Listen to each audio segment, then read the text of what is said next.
Reckless Ben has now effectively been silenced, shut down, and could go to jail over his forbidden Lego scandal finale. WatchMojo just crossed a line that has the internet collectively losing it, and the problem with the World Cup is actually worse than even many critics expected. We're talking about all of that and even more on today's brand new Philip DeFranco show. You daily dive into the news, so buckle up, hit that like button, and let's just jump into it, starting with this. WatchMojo made a video called 10 YouTubers who made videos when they knew they were dying, they monetized it, and then they used that to plug their new AI music venture. And you're seeing the internet lose its collective mind over this. The backlash has been massive. And for those who don't know, WatchMojo is a huge YouTube channel. It's been around since 2006. They mostly specialize in listicle style videos, and they have nearly 26 million subscribers. But recently, they've gotten a ton of backlash, and in part, that's because of the video about dead YouTubers, which, yeah, for many was already a pretty bad look, but then it got worse. Now, one thing that I have to note here is that WatchMojo appears to have edited the video and description, which we're gonna touch on in a bit in a second. But before they made those changes, you had Jack Douglas, aka Jack's Films, a YouTube OG, posting a video where he was able to capture key parts of that first version. I want to see if they put ads on this.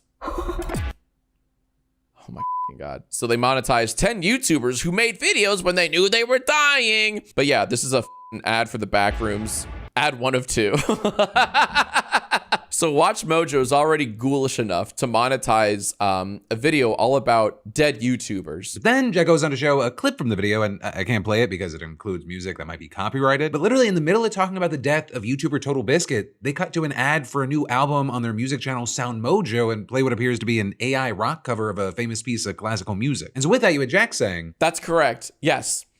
In between documenting the deaths of Total Biscuit and Technoblade, WatchMojo has the gall to shoehorn a plug for their AI music channel. You did not hallucinate that." And so this pissed off a ton of people, including the wife of one of the late YouTubers featured, Total Biscuit, who wrote, "My late husband being mentioned in a monetized lazy listicle video by WatchMojo called 10 YouTubers who made videos when they knew they were dying is tasteless enough. Plugging their AI slop music project in it as well? Unforgivable. You should be ashamed. They knew exactly what they were doing. I've been sick to my stomach ever since I saw it. I just have no words for this new low in content creation. It's ghoulish." And you've had no shortage of people agreeing with her, thinking that the video itself is tasteless and that the choice to plug music from their new SoundMojo venture was even worse. Some writing, WatchMojo, you were the original slop before AI came along, and adding now you're cashing in on even sloppier content by using deaths to promote it. The only death we want to hear about is this channel. And more, you're hearing creators speaking up, like for example, Moist Critical. In the middle of talking about the passing of these YouTubers, you then plug your AI music. Again, even if it wasn't AI, it wouldn't change anything if you're just like plugging your, music of playing Smoke on the Water or whatever and delivering the tabs for it through SoundMojo. It's still like a crazy way of trying to financially capitalize off these tragedies. Oh yeah, your grandma died, huh? Rip grandma. Rip grandma. You also had him there calling out SoundMojo for not clearly and transparently disclosing that the song was AI. It should be clearly stated that it's AI. Now, in the case of SoundMojo here, you don't even really need that disclaimer because it is so blatantly AI. It is immediately recognizable as phony baloney garbage. But I believe there's even a YouTube rule about disclosure when it comes to AI-generated content, which that is. And WatchMojo actually ended up editing the video and the description so that it no longer plugs that AI rock song, with them pinning a comment saying, "We recognize the unintended and accidental insensitivity. We do listen and take all feedback seriously. We can and do get things wrong, and we really and truly appreciate it when you let us know about an oversight, mistake, or problem." And adding 100% of the proceeds from this video will go to our charitable initiative, Mojo Gives, which donates to charities including colon cancer. But at least for right now, it doesn't appear like these changes have helped them a ton, because even the newest comments on the video, they're just slamming WatchMojo for making this video and promoting the song in the first place. And actually, when it comes to the song itself, they uploaded a full video of it on a separate account for SoundMojo, where again, you have people just calling it AI slop. And there you have the SoundMojo account just kind of basically arguing with everyone who's calling the song AI. But with that, I'll say that's not actually a new controversy. That account's been spending a month engaging in comment wars about AI use, with them telling one person that anyone who can't appreciate that lacks taste, which is ironic because the anti-AI crowd is big on thinking they have taste. Also trying to argue that, quote, musicians use AI the same way many in Hollywood do. Get over yourself and stop crashing out. And saying saying those who are complaining come across like a hysterical Luddite. And in a lot of the comments, you have the account linking to a blog post by WatchMojo's CEO explaining Sound Mojo's content. And there, you have him writing that he was initially apprehensive about using AI, but then says, I recognized it could serve as a powerful tool for producing demos, with him making it clear that they did indeed use AI for those demos, and writing, as we refined our prompts and better articulated each song's vision, the outputs improved significantly. And then adding, technology has always expanded the boundaries of music from electric guitars to synthesizers, saying, I believe AI represents the next frontier, enabling artists to experiment, iterate, and create in new ways. While I remain cautious about fully embracing it, I see it as a powerful tool for prototyping and ideation. Now, with all that, it seems like the CEO is trying to spin this as using AI tools to help augment the music. But then with that, you had Jack noting that when you actually look at the credits of the song, it says the CEO did the lyrics, concept, and direction, and then gives 2 other credits for sound architecture and music orchestration and video. But hey, what do you notice about that? Did you see singer anywhere? That makes me think a robot sang this. you also have Jack claiming that it's actually the CEO leaving all these comments going after people online, noting that the tone and the language, they're similar to posts that he's made on social media. Or with him also pointing to another incident with WatchMojo that gained a lot of attention in the YouTube community last month. And there you had WatchMojo crashing out and leaving a really bizarre comment on a video posted by a small creator titled, WatchMojo's downfall should be celebrated. And in addition to using the same weird tone, language, and phrasing, the account also linked to the same blog post explaining the move to AI music. But with that, I'll say we do not know definitively who's actually leaving those comments. I'm just noting that it's speculation. And overall, it's just a wild situation, and one that has appeared to kind of bring the community together to some degree. And actually, speaking of wild situations and parts of different communities coming together, throughout all the twists and turns of this Bricks and Minifigs Lego theft drama, I've never seen Reckless Ben look this defeated. Looks like this might be it. So, yeah. Now, I'm going to link to all my previous coverage of this story in the description down below if you want to have a fun Tuesday night, you didn't know anything about the situation before this video. But otherwise, here's a 3-sentence recap. This guy, Brian Manziel, had a deal to sell his father's $100,000 to $200,000 Lego collection to a Bricks and Minifigs franchise. But when corporate seized the store and gave it to new owners, Brian said that he lost his Legos and didn't get paid, so he teamed up with this YouTuber Reckless Ben to get them back. And in the first 2 episodes of this series, Ben comes up with all these wacky schemes. There's too many to kind of recount here, but he ends up getting arrested multiple times and sued by Bricks and Minifigs. And well, at least for now, it appears that Ben's trilogy is done, because he just announced that he has finished episode 3, but there's a problem. If he posts it, then according to him, he's gonna go to jail. He'll lose his $300,000 lawsuit against the store owners, and all the money raised on GoFundMe for Brian, over $450,000, that'll go straight to Bricks and Minifigs. I cannot even mention this company or I will be in jail and everything. That appears to be because Bricks and Minifigs apparently convinced the judge in their lawsuit against Brian, Ben, and his team that they had engaged in a pattern of unlawful activity, which has caused the company to suffer immediate and irreparable injury. And you the judge concluding, after reviewing the evidence, that Ben and his team have, quote, engaged in a campaign of extortion, harassment, defamation, nuisance, interference, trespassing, stalking, and intimidation. And you have this judge saying that Bricks and Minifigs is, quote, substantially likely to prevail on the merits of the claims, though Ben calls the whole thing unfair. This company was telling the court that I was making bomb threats. I was planning on murdering the manager and employees, which obviously I didn't do, and you can see that in the footage. The only problem is I was not given a chance to share my side. The court just heard their perspective, not mine. But regardless, you're the judge granting Bricks and Minifigs' request for a temporary restraining order against Ben and his team. So now, to go through their list, they cannot threaten the plaintiffs, can't dox them, can't go near the properties, can't impersonate people to obtain information, can't deface their property with signs, can't interfere with their business, can't recruit undercover agents, can't create fake raffles or contracts, can't deter people from calling 911, can't destroy evidence, and last but not least, Ben can't create, post, publish, republish, or disseminate any false, misleading, harassing, interfering, defamatory, or unlawful images or content about the plaintiffs. And so presumably all of this is why he's not uploading part 3 of his series, and he's refraining from even saying the company's name in his latest update video. Normally I would be like, screw the big guy telling me what to do. I'm gonna do what's morally right. But in this situation, if I do that, then all my friends get screwed with this lawsuit and we lose all the GoFundMe money we raised, like, immediately. But of course, this restraining order, it only applies to Ben and anyone working with him. It doesn't say anything about the other 340 million people in this great country of ours. And so who knows, what's gonna happen next, but this entire thing, it's a PR nightmare for Bricks and Minifigs, like the brand as a whole. I mean, if you go online, there are people who have gone to these places for years and also people that had no idea they existed, hating on this company right now. And even if this restraining order prevents Ben from continuing the series, I mean, it also, for many, it arguably reinforces this narrative that there's a conspiracy of some sort between Bricks and Minifigs, maybe the Mormon church, the police, the courts, that they're trying to silence Ben and cover up their Lego theft. And so it's gonna be very interesting to see what happens from here, right? Is Bricks and Minifigs successful in kind of like trying to kill the flame? Or does it just provoke more outrage? Do we see more people going, well, if Ben isn't able to do this, I'm gonna do this. So there, I also have to note that Ben has explicitly discouraged viewers from going to these stores, especially as we're seeing reports of just a ton of people calling Utah 911, others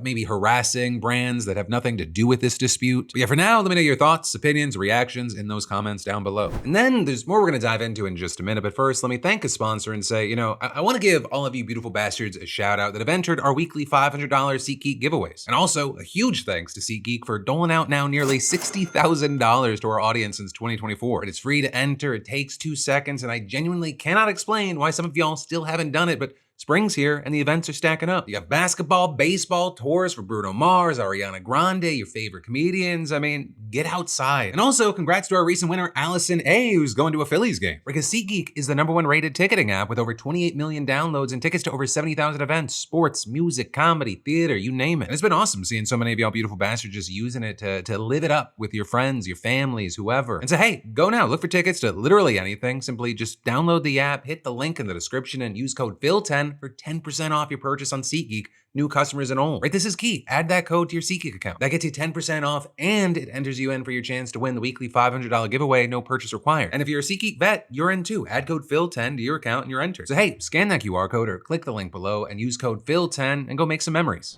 But then diving right back into the news, the World Cup, it's back in the US for the first time in decades. But hotels, they're filled with empty rooms, tickets, they're not selling, and everyone from players to fans to stadium workers, they're on edge. And it's largely thanks to Donald Trump and his immigration crackdown. But it's all set to start on Thursday, and in addition to the United States, you have games being played in Canada and Mexico. But many fans from dozens of countries, including 4 playing in the tournament, they have almost no shot of seeing the games in the United States thanks to Trump's travel bans and other restrictions. In fact, a referee from Somalia, one of 52 people chosen to officiate the World Cup and one of only 7 from Africa, he was denied entry into the US as well. He reportedly arrived in Miami over the weekend, but was taken aside, questioned overnight, kept in a holding cell for several more hours, and then put on a flight. With US Customs and Border Protection saying in a statement that he had been, quote, determined to be inadmissible due to vetting concerns without then elaborating. But you then also had the ref claiming that he had the right papers and the right visa, telling the New York Times, I think that they have a problem with my country. Which, yeah, may not be entirely off base. His administration, they've seriously restricted travel and immigration from Somalia, and Trump himself has also disparaged Somali immigrants with racist attacks. So then that's also as our Pentagon's been working with Somalia's government to launch airstrikes against militant groups in their country. And that also, I'll say, is not the only, we'll call it, I guess, complicated relationship on display with this event, right? You have Iran competing, which I also think makes it the first men's football World Cup in which the host nation welcomes a team of a country that they are at war with. The welcome might not be the right word, or maybe it's too strong of a word, because for months, it wasn't even clear whether the Iranian team would be allowed it. But then last week, they finally got their visas, just 10 days before the first match is scheduled in LA. So also at the same time, more than a dozen members of the team's support staff were denied entry, with an Iranian embassy official slamming what they call deliberate and discriminatory treatment and calling for FIFA to hold the US accountable for violations of its rules. So there you had a US official telling Reuters that the administration had issued the visas necessary for Iran to compete in the World Cup. But then also beyond difficulties for foreign fans and players entering the US, there are also fears about what they might experience while here. You've got more than 120 advocacy groups in the US having issued an advisory warning visitors that they risk serious rights violations, including arbitrary denial of entry and risk of arrest, detention, and or deportation, violent and unconstitutional immigration enforcement, including racial profiling and cruel, inhuman, or degrading treatment, and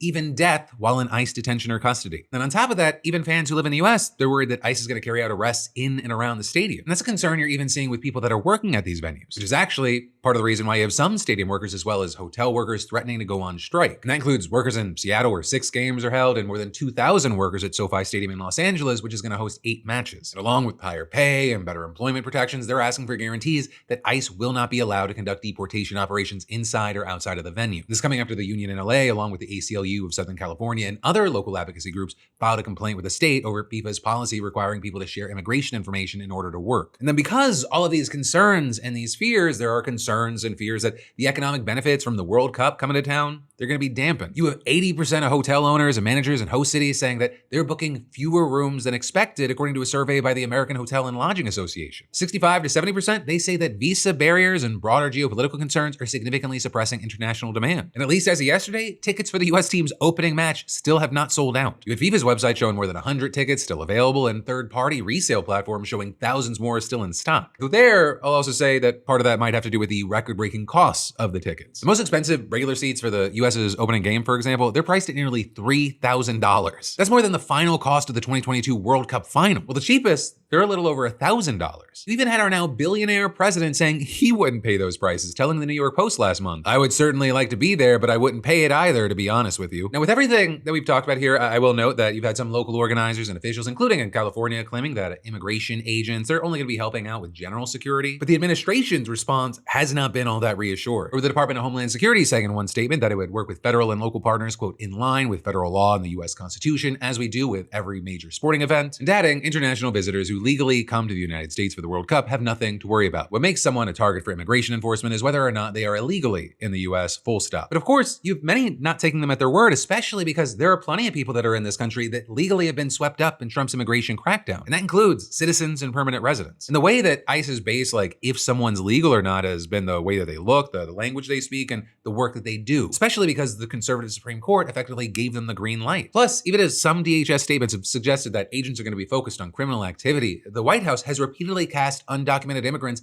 as criminals, even when they haven't been convicted or even charged with any crimes. And just this week, you had Border Czar Tom Homan saying that he looked over a plan to send more ICE agents than you've ever seen to New York City, his words, which is also jointly hosting some World Cup matches with New Jersey. Though there, I'll note that the timing might just be overlapping. Homan, he's repeatedly threatened to send more ICE agents to New York for weeks. And it actually appears largely over a bill that Governor Kathy Hochul signed into law at the end of last month, which barred state and local law enforcement from working with immigration in state jails. And so we're gonna have to see if he follows through this time, but also in the meantime, you had New York City Mayor Zoran Mamdani vowing that his administration will not take an ICE invasion laying down. Writing on Twitter, "Soccer would not exist without immigrants. Immigrants play and coach the game, work in the stadiums, fill the stands, and make celebrations like the World Cup possible. 6 of the players on the US men's national team are immigrants." And adding, "We will not allow ICE or anyone else to sow fear in our communities, especially at this moment. As the world comes to our city, we will stand proudly with our immigrant neighbors and reject these attacks for what they are, an attempt to divide us." And then that actually brings us to the UK, where we have another story where politicians are using immigration to stoke division. Though this one is a little different, because last night, a man in his 40s was brutally stabbed on the streets of Belfast in Northern Ireland. Well, a video of this, it's going viral right now. It's way too graphic for us to show in this video, but you can immediately see the victim's face just covered in blood, and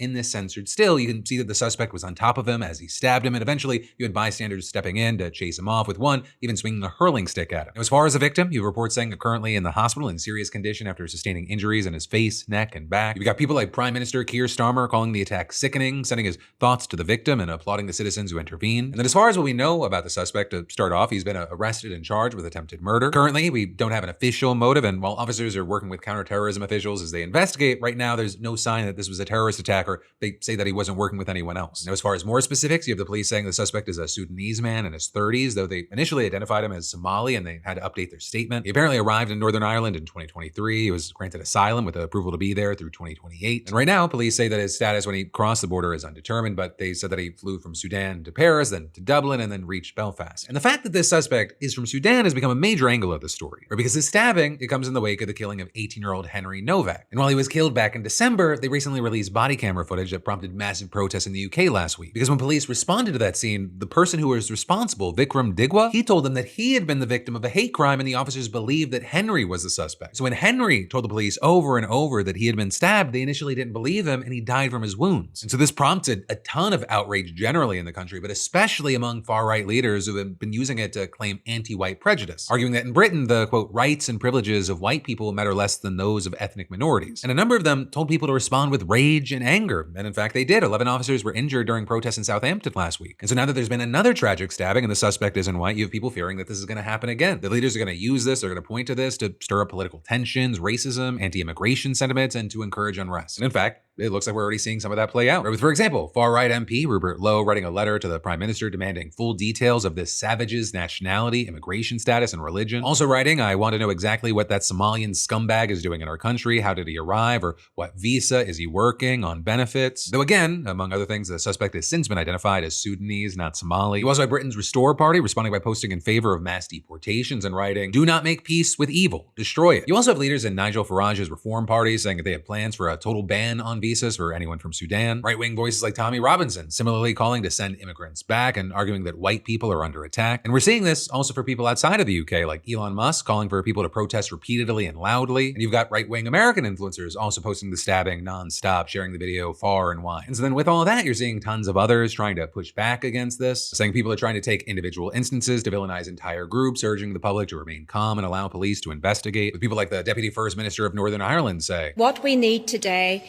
is calm across Northern Ireland, across our communities. Any kind of disorder only serves to wreck our own communities. It doesn't serve any purpose. You also had officials urging people to stop sharing the video as to protect and not re-traumatize the victim's family. Also, you had people condemning those who were trying to either politicize or say anything that could incite chaos at the protest. And I understand that last night's attempt at murder will leave people feeling enraged with emotions from fear to anger. Do not let people who know nothing about Northern Ireland impact on the behaviours of our people in Northern Ireland from afar through social media. Where there are any concerns about immigration, let's have those through a political debate. Let the criminal justice process take its course. And let's just remember that all of our communities in Northern Ireland almost entirely contribute positively to this place. And don't be fooled or duped into a trap by people online inciting awful behaviour. And you've had others echoing that, calling out people who aren't from Northern Ireland, but still they're trying to put their outrage at the center of the story, with one MP writing, the horrific scenes in North Belfast should not be used by English right-wing politicians to further their own ends. I don't ever remember them commenting on any of the other hellish things that community has experienced over the years. And actually, right now, at least to some degree here and there, it does seem that certain right-wing officials are urging their own people to calm down. But I will say, not necessarily in the same way, right? With, for example, Rupert Lowe writing, Patriots, if you are protesting tonight in Belfast or elsewhere, do not give Starmer what he wants. Stay calm, keep your heads, do not attack the police. Saying the state will show you no mercy, the dangerous far right will be blamed, and your life will be ruined forever. It will be that brutal. However angry you are feeling now, it is not worth it. Protest, but do it loudly, do it peacefully. But for now, we'll have to wait to see what happens. And of course, yes, I want to know everyone's thoughts here, but especially if you're over in the UK or over in Northern Ireland, what are your thoughts here? And then there's more we got to dive into in just a minute, but first let me thank a sponsor and say, I don't really struggle with wanting to get work done. I struggle with my brain deciding literally everything else is suddenly more interesting. And that's why I'm genuinely thankful for today's sponsor, Brain.fm. It's not just music, it's audio engineered by neuroscientists to help put your brain into a state that you want. Focus, relaxation, sleep, creativity, all of that. It uses patented neural phase locking technology, basically audio that's designed to stop your brain from wandering like an unleashed toddler in a target. And it adapts to you personally, just adjusts the neural effect level depending on how chaotic your brain feels. Which personally I appreciate, because some days my brain, it needs a gentle push, and then others, professional intervention. And they've got modes for deep work, creativity, relaxation, sleep, power naps, even an ADHD specific mode for brains that need an extra push. And unlike regular playlists that fight for your attention, Brain.fm fades into the background so you can focus. It's also the only music app backed by a National Science Foundation grant studying how sound affects focus. So if your brain feels like 38 browser tabs and one mysterious noise that you can't identify, go to brain.fm/DeFranco or scan that QR code on the screen and get 30 days free. That's brain.fm/DeFranco for a free month to see what it feels like when your brain finally decides to cooperate. But then for our final block today, more news you need to know before I let you go. Don't cry. Don't cry because it's almost over. Smile, because it happened. Words that I meant for you, but maybe they also work for Spencer Pratt, because Nithya Raman has now officially beat out Spencer Pratt to go on to the runoff with Karen Bass for LA mayor. And with that, Trump, who'd been rooting on Pratt, he definitely wasn't happy, posting not possible for Spencer Pratt to have lost the LA runoffs after the big lead he had. Third world nation, rigged elections. Right, and Pratt, he also teed up some conspiracies ahead of the final results as well. So do not be surprised if you hear more from him on that very soon. But for now, I'll say we are in for a pretty interesting race come November. Because among other things, Raman made a last-minute slide into the mayoral race after initially endorsing Bass for re-election. And she's the more progressive, left-leaning candidate, so it's going to be kind of a litmus test to see really, how far left Angelinos are, especially in regards to a number of the hot-button issues there, homelessness, potholed roads, rent prices. And then on the other side, you have Bass, who's representing more the Democratic establishment, which has had pushback and controversy controversy one after the other, and this election really showed it. I mean, Bass, she's the incumbent, and she didn't exactly shine at the polls, which is why you had people saying her lead in the race, it was a victory with an asterisk, arguing that it would be wrong for Karen Bass to think that this is a ringing endorsement of the work she's currently doing. And with that, you had Raman saying, if you're as frustrated by the broken status quo as I am, I hope you'll join our movement to build a city that works for everyone. Saying for too long, City Hall has prioritized giving political advantage to powerful interests that fund elections. Meanwhile, working people pay the price in higher rents, depleted services, and a city that has stopped working for them. But you also have Bass's team taking aim at Raman, saying, a campaign against Nithya Raman, who allows encampments near schools and cuts the police force, is one Mayor Bass is looking forward to winning. But one, we'll have new polling somewhat soon, and two, anything could happen from now till November. Also moving on from California to Minnesota, JD Vance just referred Minnesota Governor Tim Walz and AG Keith Ellison to the Department of Justice for criminal investigation. With this coming after a House Oversight Committee released another report this week on the ongoing fraud investigation in Minnesota, alleging that, quote, fraud warnings were elevated to the most senior levels of the Minnesota state government, meaningful corrective action was delayed or avoided, and payments continued long after credible signs of fraud emerged. And even before that, it seemed like there was an official investigation on the way for a while now. When I hear about a report that says to the governor, here's all this fraud, and he doesn't do anything about it, I ask myself, was anybody engaged in criminal wrongdoing? Was anybody in his office engaged in criminal wrongdoing? Again, I'm not going to say yes, but I am going to promise the American people we're going to look into that stuff, we're going to investigate it, and we're going to take it seriously, because if there was criminal wrongdoing, then people ought to go to prison for it. But with this most recent report, you had House Oversight Committee Chair James Comer penning a letter to Vance saying that he should, quote, direct the appropriate executive branch agencies to conduct a thorough review of all of Minnesota's social services program integrity measures, oversight processes, reimbursements, and enrollment from 2019 to the present. And so with that, Vance announced the investigation on Twitter, saying, Minnesota state officials are not above the law, and if they facilitated fraud, lied under oath about what they knew, or harassed and intimidated whistleblowers, they must face justice. With him also saying more about it in an interview with Jesse Waters yesterday. We are not going to do what the Biden administration did and make judgments of the law before all the facts are in.